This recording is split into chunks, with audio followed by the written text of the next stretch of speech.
नमस्कार फ्रेंड्स।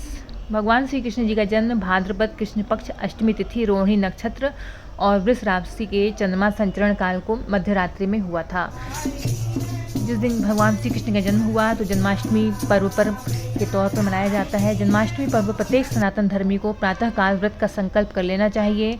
पूरे दिन उपवास रखते हुए सायंकाल से भगवान श्री कृष्ण उत्सव की तैयारियां करनी चाहिए। ध्यान रखें, व्रत की पालना कभी भी रात्रि 12 बजे के बाद नहीं करें।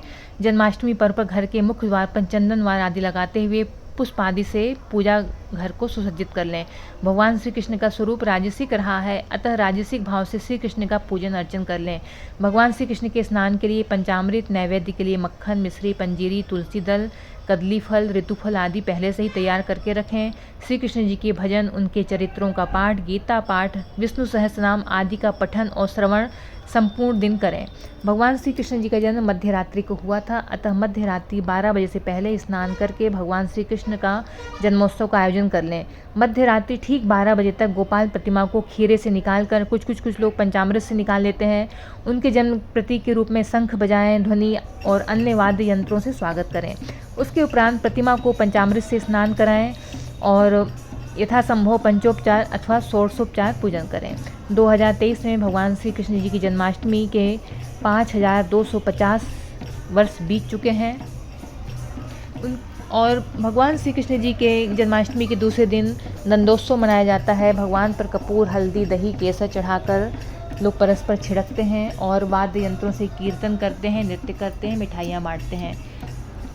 इसके पीछे कथा इस तरह है कि सत्य युग में प्रतापी और तेजस्वी राजा केदार हुए। उनकी पुत्री का नाम वृंदा था। वृंदा ने आजीवन कौमार्य व्रत धारण करके यमुना के पावन घाट पर कठिन तपस्या आरंभ कर दी। तपस्या से प्रसन्न होकर भगवान प्रकट हुए। उन्होंने वृंदा को वर मांगने के लिए कहा। वरदान में वृंदा ने भगवान को पति के रूप में होना मांग लिया। भगवान उसे स्वीकार अपने साथ ले गए। इस कुमारी ने जिस वन में तपस्या की थी वो आजकल वृंदावन के नाम से जाना जाता है। यमुना के दक्षिण तट पर मधु नामक राक्षस ने मधुपुरी नामक नगर बसाया, जो कि आजकल मथुरा कहलाता है। द्वापर युग के अंत में इस मथुरा में उग्रसेन नामक राजा राज्य करते थे। उग्रसेन के पुत्र का नाम कंस था। कंस ने उग्रसेन से बलपूर्वक राज सिंहासन छीन लिया और स्वयं राज्य करने लगा। कंस की बहन देवकी का विवाह यादववंशी वसुदेव जी के साथ हुआ था। एक दिन कंस देवकी को ससुराल पहुंचाने जा रहा था कि आकाशवाणी हुई, हे कंस, जिस देवकी को तू बड़े प्रेम से इसके ससुराल छोड़ने ले जा रहा है, उसी के 8वें गर्भ से उत्पन्न हुआ बालक तेरा संहार करेगा। आकाशवाणी सुनकर क्रूर कंस का खून खौलने लगा। देवकी की ससुराल में पहुंचकर उसने वसुदेव की हत्या के लिए तलवार खींच लिया। इस पर देवकी ने बड़ी विनम्रता से निवेदन किया, भाई, मेरे गर्भ से जो भी संतान होगी मैं उसे तुम्हें सौंप दिया करूंगी। उसके साथ तुम जैसी मर्जी हो वैसा व्यवहार करना, कृपया मेरा सुहाग मत छीनो। कंस ने देवकी की विनती स्वीकार कर ली। वो मथुरा लौट आया। उसने वसुदेव तथा देवकी को कैद में डाल दिया। देवकी के गर्भ से पहला बालक पैदा हुआ। वो कंस के सामने लाया गया। कंस ने 8वें गर्भ की बात विचार कर बालक को छोड़ दिया। तत्काल नारद जी वहां आ पहुंचे। नारद ने कंस को उसकी भूल समझाई कि क्या मालूम यही 8वां गर्भ हो, शत्रु के तो बीज को ही नष्ट कर देना हितकर है। कंस ने नारद जी के परामर्श से बालक को मार डाला। इसी प्रकार कंस ने लगातार देवकी के 7 बालकों को निर्दयतापूर्वक मौत के घाट उतार दिया।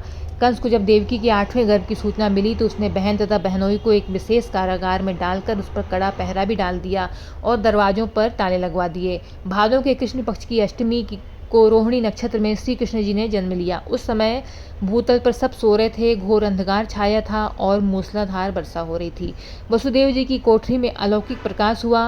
उन्होंने देखा कि शंख, चक्र, गदा और पद्मधारी चतुर्भुज भगवान सब उनके सामने उपस्थित हैं। प्रभु के इस दिव्य रूप को देखकर देवकी तथा वसुदेव उनके चरणों में गिर गए। भगवान ने कहा, अब मैं बालक का रूप ग्रहण करता हूँ, तुम मुझे तत्काल गोकुल के नंद जी के यहाँ पहुँचा दो। उनके यहाँ अभी अभी कन्या ने जन्म लिया है। मेरे स्थान की पूर्ति उससे करके कंस को सौंप दो। यद्यपि प्रकृति ने बड़ा भयानक रूप धारण कर रखा है, तथापि मेरी माया से सब पहरेदार सो रहे हैं। कारागार के ताले और फाटक खुल गए हैं। यमुना तुम्हें मार्ग दे देंगी। वसुदेव नवजात शिशु को सूपे में रखकर उसी समय चल दिए। मार्ग में यमुना ने उमड़ कर भगवान श्री कृष्ण के चरणों का स्पर्श किया और जो यमुना नदी में रहने वाले जलचर भी श्री कृष्ण से चरण स्पर्श के लिए उमड़े। गोकुल पहुंचकर वसुदेव नंद जी के घर पहुंचे। घर पर सभी लोग सो रहे थे, परंतु दरवाजे खुले थे। वसुदेव ने सोई हुई नंद रानी की बगल से कन्या को उठा लिया और श्री कृष्ण को उसकी जगह सुला दिया। तत्पश्चात वसुदेव कन्या को लेकर मथुरा पहुंचकर कोठरी में दाखिल हो गए। कारागार के सब दरवाजे पूर्ववत बंद हो गए और पहरेदार जाग गए। कन्या के जन्म का समाचार पहरेदारों द्वारा जैसे ही कंस को मिला, वो तत्काल कारागार जा पहुंचा। उसने कन्या को पकड़कर शिला पर पटक कर मारने के लिए हाथ ऊपर उठाया तो कन्या उसके हाथ से छूटकर आकाश में उड़ गई। आकाश में जाकर उसने कहा, मुझे मारने से क्या लाभ?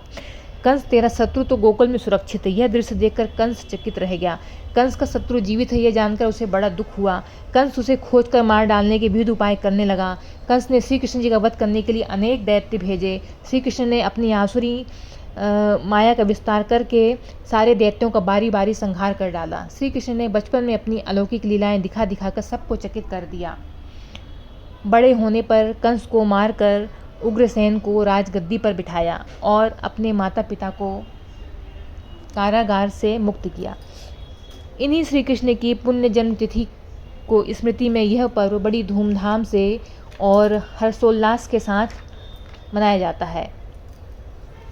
तो फ्रेंड्स, भगवान श्री कृष्ण जी जब कृष्ण अवतार के उपलक्ष्य में गली मोहल्ले में मंदिर बनाए जाते हैं, झांकियाँ बनाई जाती हैं और मूर्ति का श्रृंगार करके झूला सजाया जाता है और स्त्री पुरुष रात्रि के 12 बजे तक व्रत रखते हैं।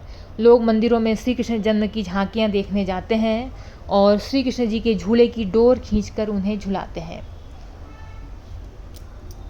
और रात को 12 बजे शंख और घंटों के निनाद से श्री कृष्ण जी के जन्म की खबर दिशाओं में गूंज उठती है। फिर भक्तगण मंदिरों में समवेत स्वर में आरती करते हैं। उसके पश्चात सबको प्रसाद मिलता है। फ्रेंड्स, श्रीमद् भागवत में वर्णित श्री कृष्ण जी की बाल लीलाओं को इस दिन सुनना चाहिए, पठन पाठन करना चाहिए और रात को जागरण करना चाहिए।